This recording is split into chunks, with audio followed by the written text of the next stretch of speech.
Hi, in this video demonstration we're going to take a look at more animation with the cat rigging system here.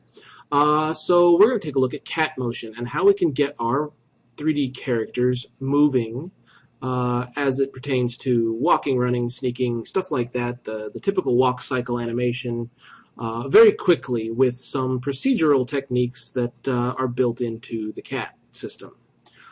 First things first, we'll just go ahead and take our select our rig node here and go over to the motion tab.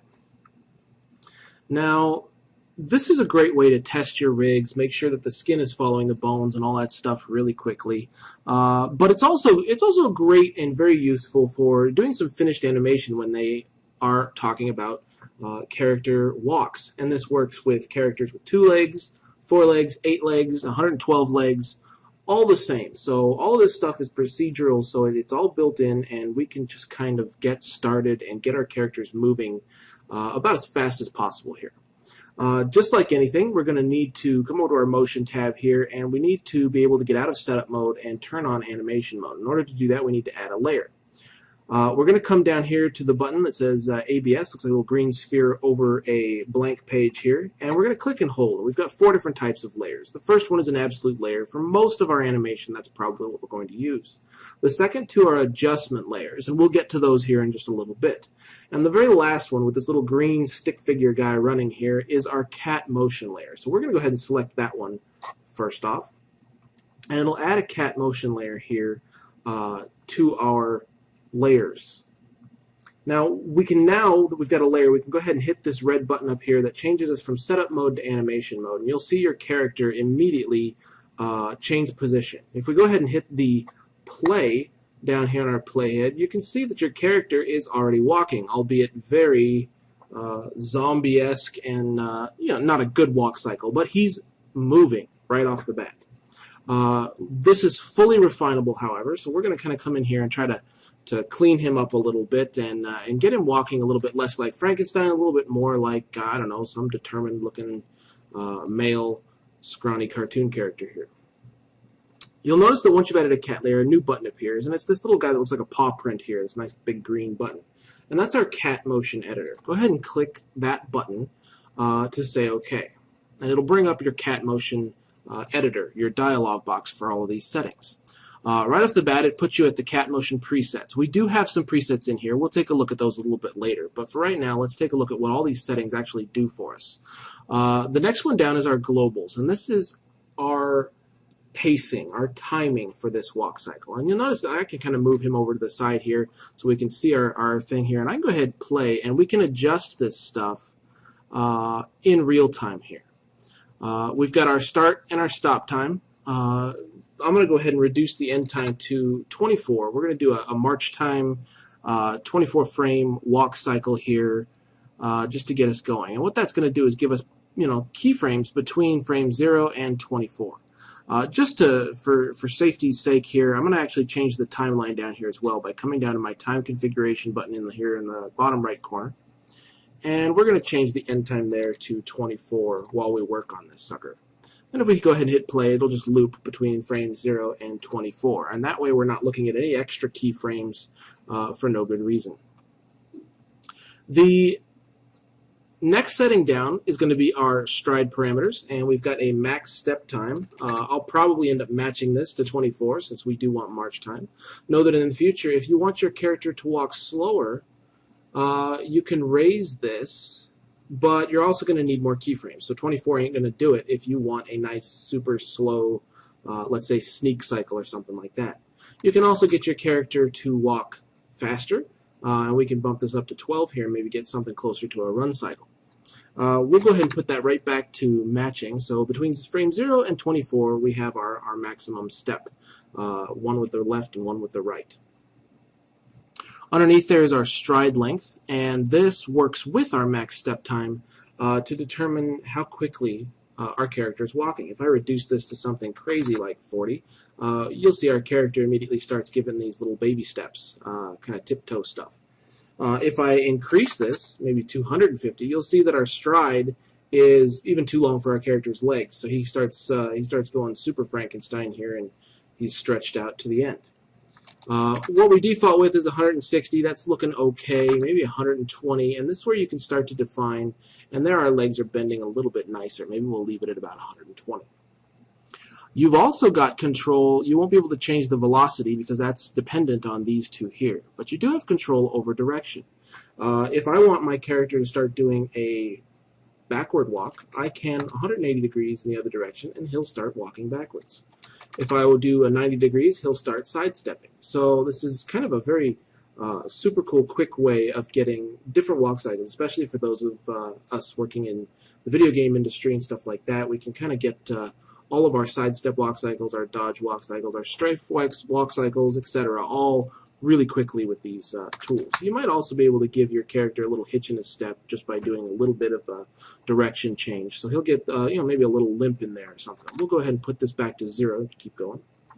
You've also got the gradient value. Now if I put this at 90, our character is going to start walking up the side of a building. 33, he'll start walking uphill. So you can change that as well as animate these values so that he starts gradually walking like Spider-Man up the side of a building, etc. For the rest of our demonstration, we'll just go ahead and put that back to 0 as well. We've got some other options over here in the walk mode. For right now, we're going to do walk on spot because our cycle is playing for us right there. But know that we can do walk on line, which will get our character walking forward, as well as walk on a path node, which we'll take a little look at a little bit later on here. So let's just leave that on walk on spot for now. The next one down is our limb phases, and this is which direction your legs are going. The left leg versus the right leg, if they're set apart exactly opposite of each other, they will be spread apart exactly opposite of each other. If we push them all together, our character begins hopping with both legs moving at the exact same time. So probably not the best of ideas for this right now. We'll go ahead and put this back to negative 0.25 there. And when we get all the way to the end, you'll notice it's kind of a cycle. So this and this are the same. If we want them to be extremely different, we can go ahead and put them at exactly halfway between two of these points. On either end of the spectrum is going to be the other. So negative 0.25 and then 0.25 is our default, and that's working just fine for a bipedal walk cycle. We can do something similar with the arms, only they're set pretty much exactly the opposite of the legs right now. We can give our character maybe a little bit more character if we maybe offset these just a little bit different, and then get our arms moving at a slightly different rate than our legs. That might give him some more personality in his walk.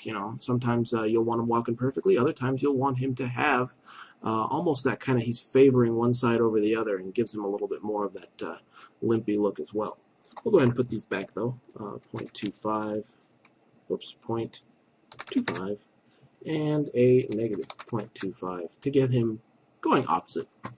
We'll come back for some of these other ones, these footprints here later on once we start walking on paths and stuff like that. From here we've got this walk cycle, and he is doing some pretty funky stuff up here in his chest and his pelvis and his head. He's wiggling and twisting and turning and rolling all over the place. The pelvis group, chest group, and head group are going to be where we can adjust this stuff. So we can click on the little plus sign to open this pelvis group up, and then we'll click on the little plus sign next to pelvis, and we'll see all of the customizable traits that we can give this guy. First off is our twist, and this is going to be, if I go ahead and raise this up, let's say the scale here, we'll go 500%, you'll see his pelvis twist in a completely unrealistic and psychotic manner here. If you ever want to go back to the default, you've got this reset button here. You can just go ahead and reset it. In fact, most of the time, I don't go up, depending on what kind of character and whether or not he is limping or strutting or doing something terrible with his back end there that, swinging from side to side, that we want to get some character out of this. Maybe a very feminine character wearing a tight skirt that, she can't swing her hips, but she can't spread her legs kind of thing. If we come down here into the scale, we can kind of reduce it by 50% or by 75%, etc. Now, one of the confusing things that first-timers run into is that scale immediately resets back to 0, but the changes to our curve here remain the same. So always remember that reset button's there for you, and if you want to reduce it only by about 75%, you can do that as well. and then keep kind of coming back and testing different values. I'm going to go ahead and reduce that twist by about half, just so our pelvis remains mostly straight. You can also select these guys by individual points on this curve here. Right now I've got the first and last, because this is a cycle, point on this curve selected, but I can select each individual one, and we can do some adjustments based on, you know, if we do want them to seriously hitch in the middle to one side, we can go ahead and do that. We don't. So let's kind of go back to our -5 there, and we can adjust all of these, especially the curves and all that good stuff. Our tangents are all built in here as well. Let's go to the roll next, and we're gonna kind of reduce that by about 50% there as well, so that he's not twisting his hips. He's kind of a manly character here, so we don't need him swinging his hips side to side as much. You've got other controls in here that may come into play later on. Right now our pitch is set to 0. I don't think we need any of that. We've also got lift. That's how much you want his center of gravity to pick up as he is walking. If I reduce this pretty much to 0, he stays very planar. Doesn't go up and down a whole lot, which you know, he starts to glide a little bit more. If I go ahead and raise this to, let's say, a ridiculous number like 500%, and suddenly he starts skipping. So he's got a very high up and down range in that case. We may go ahead and we'll leave him as is, maybe even raise that up a little bit to 150 if we want to give him kind of a nice manly stomping walk versus anything a little bit less. We can always kind of hit that reset button and only go slightly, maybe 125%, something along like those lines. Let's go down to our weight shift, and this is, if I rotate our view here, how well he favors one leg. When he puts his foot down, he's gonna move his whole center of gravity over that leg to brace for it. I think right now, you know, he's going back and forth a little bit. Maybe we could reduce it to about 75, get a little bit less. But, you know, it's not too bad. We kind of want him to shift over his weight. His legs are spread a little far apart because that's how we modeled this character, but we can always adjust those later using another layer in CAT to really get this working fine for us. We might come back to this. We've also got a position offset. If you see that your character is stretching and snapping a little bit here in the interim, we can offset this pelvis maybe by like a -2 so that he keeps a little lower to the ground so that he doesn't completely stretch out there. -5 keeps his leg bent almost all the time. -4 gives us a little bit. -3, he starts snapping a little bit there. So we just kind of try and find a happy medium so that that knee's not snapping and that leg never extends completely out. We can always come back and revisit this as well. All right. Down into the leg group, you've got everything from knee angles to twists and cross swings and stuff like that. We've also got control over things like our foot platform down here under the legs, where we can adjust how high the foot, things like our lift. If I want him to lift his leg a little higher as he walks, more of a childish or a cartoony walk, we can increase these values as well. And then he starts stomping a little bit more than anything else. Again, we got that reset button so we can always get back to normal value and then try again. Good deal. Here we go. We've got some pitch. We can adjust how much that foot pad bends as he walks. We might be able to go ahead and let's go extreme here just to seriously see what we can do. It's really adjusting how much his foot tilts as he steps. Again, 500% is ridiculous. 0% means he's kind of stomping again like Frankenstein without ever bending his foot.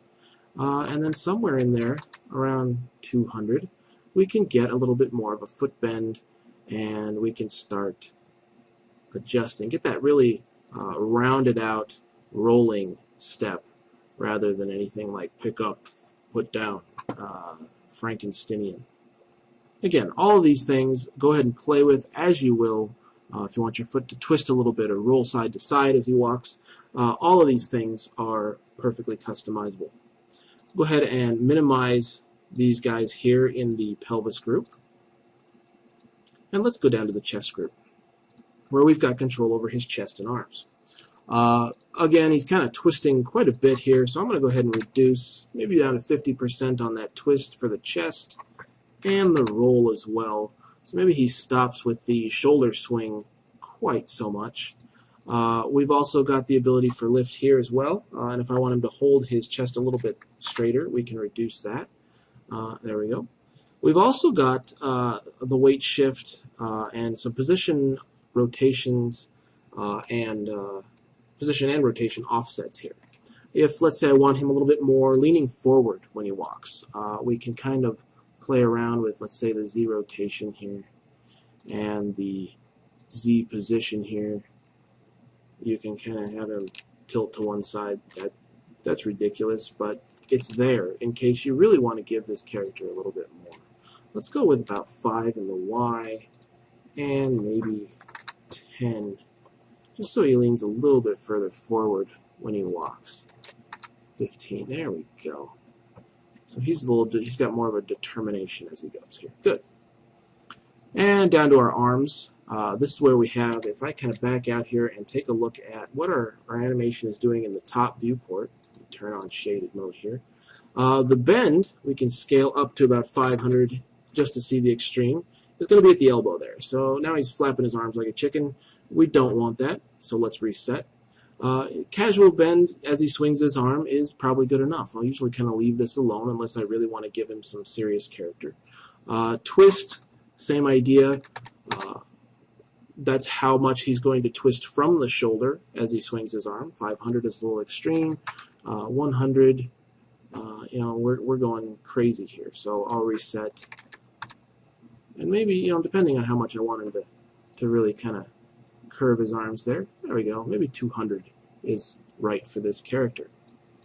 We've also got things like our swing. If I go up to 500 here, you'll see that he swings his arms much more wide and broad. Maybe 200%. So he swings his arms a little bit more, but not crazy. Now he's still in his T-pose. We'll adjust that here in the future. Further, we've got some things for our collarbone. We can adjust its motion and offset. And we've also got some stuff for the hands here, where we've got our palm settings. Now, we can do some fun things like the digit curl here. And if I 500% these out, you'll start to see that his fingers curl every time he takes a step.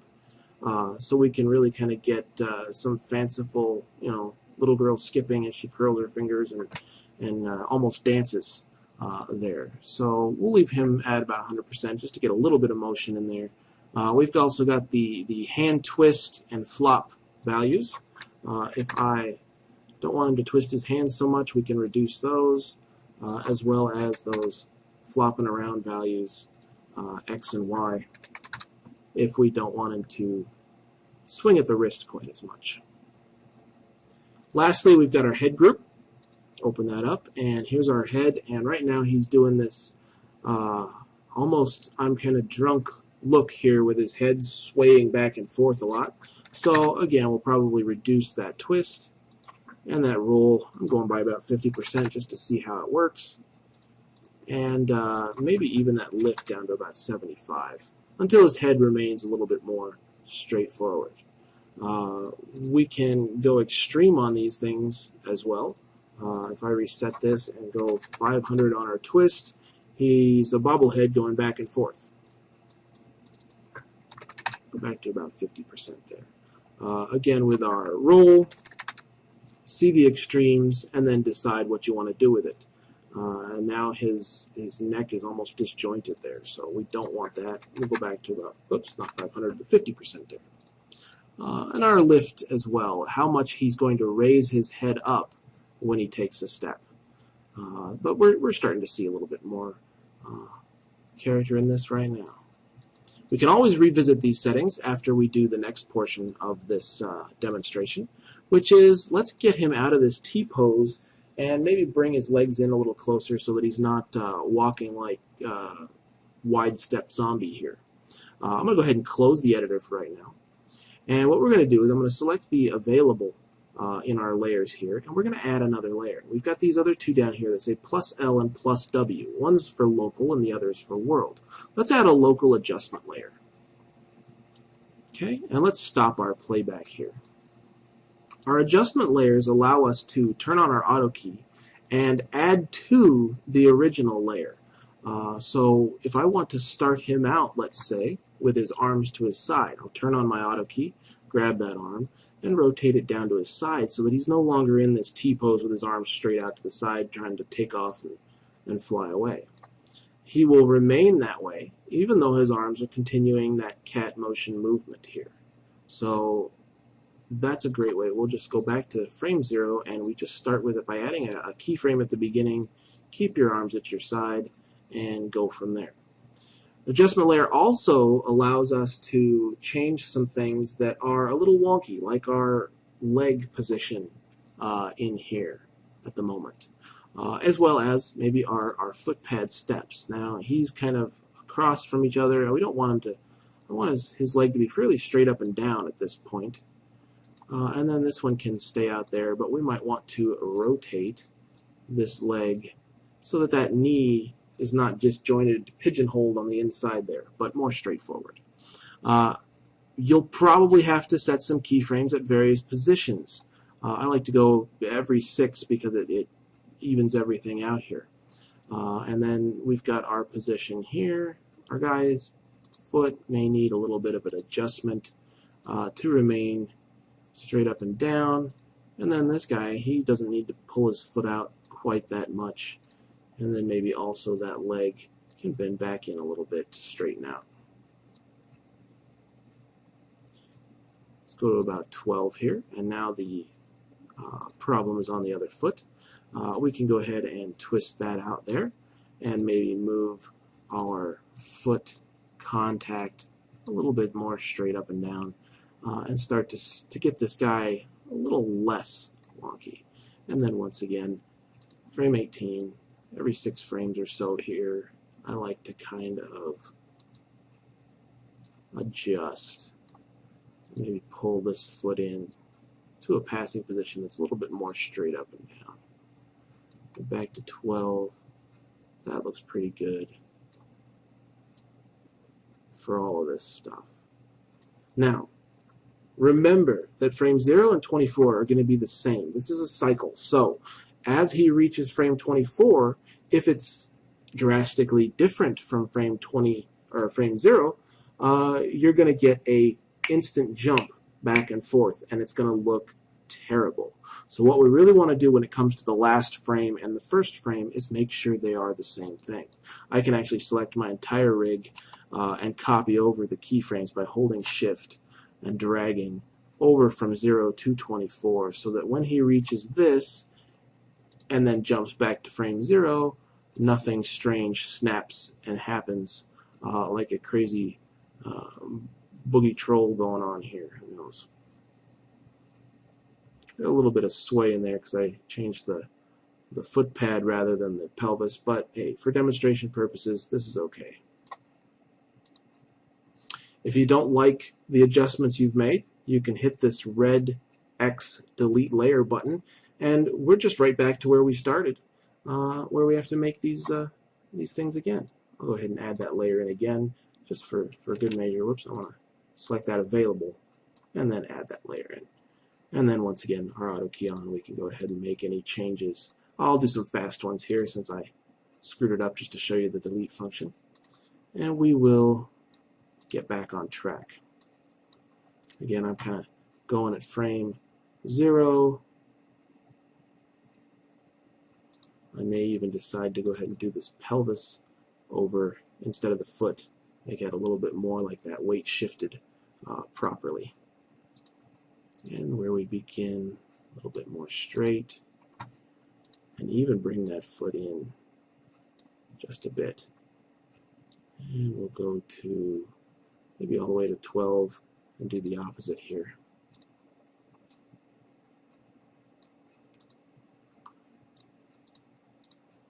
And this is kind of taking over from that weight shift parameter we saw inside the cat motion editor. So at about 6, he kind of goes bow-legged on me, so I can bring that knee and rotate it back in as well. As well as maybe adjust for that straight up and down leg look so that he doesn't go too crazy, swivel back and forth on either side there. Again, this is very fast. You can spend some time getting this to work perfect and proper. There we go. And then once again, I'll take his entire skeleton and that first frame, I'll just hold shift, click and drag, and copy that keyframe from 0 to 24 so that there's no change between our cycling. And we have ourselves a cat motion custom walk cycle here. We can add a little bit more attitude. We can play with the settings until we get exactly specifically what we want. He's got some problems, but to continue on with our demonstration, this will work just fine. All right. The last thing we want to do here is, now that we've defined our walk cycle between frames 0 and 24, we want to make sure that no matter how long the animation is, that we can have him walking. Right now, if I take my time configuration here and I put it back out to something else, maybe about 200 frames, he's going to continue walking, but all those keyframes we set get lost after frame 24, where he starts to go bow-legged again and wobble back and forth. So I'm going to, now that we've got our timeline back to 200, we're going to select all of him again and select every keyframe that we made on our adjustment layer. Then we're going to open up our mini curve editor, and we've got the ability with cat to use the edit, go up to controller, and the out of range types, where we can set this thing to cycle indefinitely. So he will always make those adjustments as he moves down. And then he should walk the way we set him to walk constantly and forever, no matter how long our animation is or no matter how long we need to set that animation. Let me grab a bone here, and back on our motion layer we can go back into the cat motion here and up to the globals, where now our cat motion range is right now is from 0 to 24. We'll want to increase that to 200 because that's going to be our animation length, especially if we start wanting this guy to walk not only in place but on a line here. Let's take a look at some of those. Back in our cat motion tab here under our globals, we've got walk on spot, which is what we've been doing to create our cycle. We can also just immediately tell it to go ahead and walk on line, and that means our character is going to actually travel forward until the end of the animation, all 200 frames. If this was set to 24, because we had those cycles turned on, he will continue. Where this comes into a problem is our next one, which is our walk on path node. Let's go ahead. I'm going to put this cat motion range back to 200, which is on our timeline, and I'm going to go ahead and minimize the cat motion panel right now, and I'm going to create a path that we might want this guy to travel on, since walking straight forward or walking in place is not always what we're going to need in an animation. Just like I would create any path for a constraint, we're going to go to our shapes, and I'm going to get line, and I'm just going to kind of click and maybe draw out a curvy little path for this guy to start walking on. He'll follow the path here. Now, one of the first problems a lot of new animators run into is that they'll immediately try to assign that path that we just created, that line, to the path node, and that's going to cause us some issues. We can assign it, but our character is going to go right to the center of that line and walk in place sideways on top of it. What we want to do instead is actually come over to our helpers, create a dummy object or a point object. Doesn't matter how big because it's not going to get seen in our final render. And we want to attach this to a path constraint. A couple of different ways we can do that. The easiest is to just select our dummy object, come up to the animation menu, and grab the constraints, find path constraint, and then click on our line that we created, which means our dummy object is going to follow the path. If we then come back into our cat motion panel here, and instead of the line as our path node, let's click that button again and assign him to follow that dummy. And he will follow that line. Granted, he's walking sideways right now. We'll fix that, no problem. First thing we want to do is with our node still selected, since that's what he's following from here on out, is we're going to kind of come over here to our path parameters. We want to turn on follow so that he curves with the line. Not bank, that's more for jet planes than people. We don't really twist as we go around a curve and fall over almost. But down here we've got the ability to switch axes, and that might actually do what we need to. If I go ahead and go to Z and then check, oops, Z, at least he's walking straight up and down. We can then grab our select and rotate tool, and it's just a matter of correcting. So I can go ahead to my angle snap, and at frame 1 in local, I can actually rotate this guy 180 degrees, and our character will be walking backwards, but hey, it's working. Alright. Right now he's starting out facing sideways, so I probably need to rotate this 90 degrees and get him started on the right path. And suddenly our character now twists and turns and walks and follows our spline curve. We've got some ways to adjust this. First off, we can go right back to our line shape, and I can actually raise this spline up, and you'll notice our footsteps follow the spline shape. So he now actually walks uphill and then downhill. A little bit less accurate than the final method here. We've also got the ability to select each of these footsteps on their own, so that if he gets to the middle here, he can step and climb up. Notice it's a little ridiculous because his legs aren't quite that long, but he will follow those footsteps wherever you manually put them. So you can spend the time to manually place these things. Let's do something else entirely. Let's kind of create a, go back to our Create tab, let's go to our Geometry, and let's create a plane. We're going to give him some ground to kind of follow here. So here's our plane shape. And if I kind of come back, oh, whoops, lost him there. There we go. Come back over, we'll define this shape maybe about 500 by 500.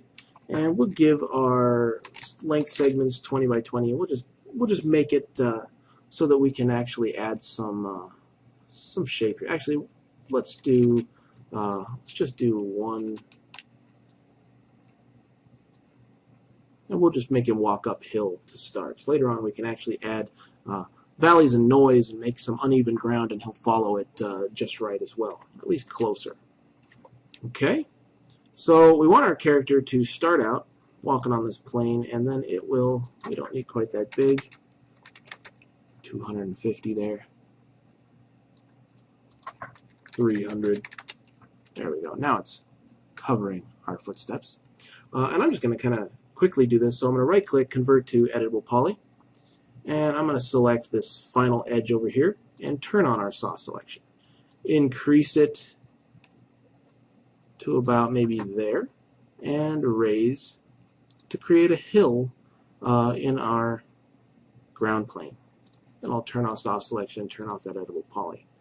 Back on our character here, I can select any bone on his body, come back to the motion tab, and inside that cat motion layer, he's still following our line, but he's walking right through the ground. We have the option to come down here to limb phases, where this should now that he's got footsteps, be available to us, where we've got these footprints, where we've got our step masks, as well as this really cool option here, pick ground. And it will try its best to move all of those footsteps directly to the surface, and our character will walk up, down, and stay on the changed surface of our ground. One last thing before we kind of let go. I'm going to go ahead and reset that and get rid of our plane shape. We don't really need him at the moment. I want to let you know that there are some other things like presets. The cat motion presets are in here. And other animators, you can save these things out using the save button down in here when you get a good one. So if I decide I can save my own here, 2 legs, and I call this low poly guy walk 1, we can go ahead and save these things out. You've got some that come with cat. We've got game character creep, run, walk, and goth girl walk, it looks like. If I load in the game character walk, just double click, it'll ask me, do you want to load it into a new layer or the existing layer? Let's go ahead and say load into new layer. Come back to our motion tab and see what's happening here.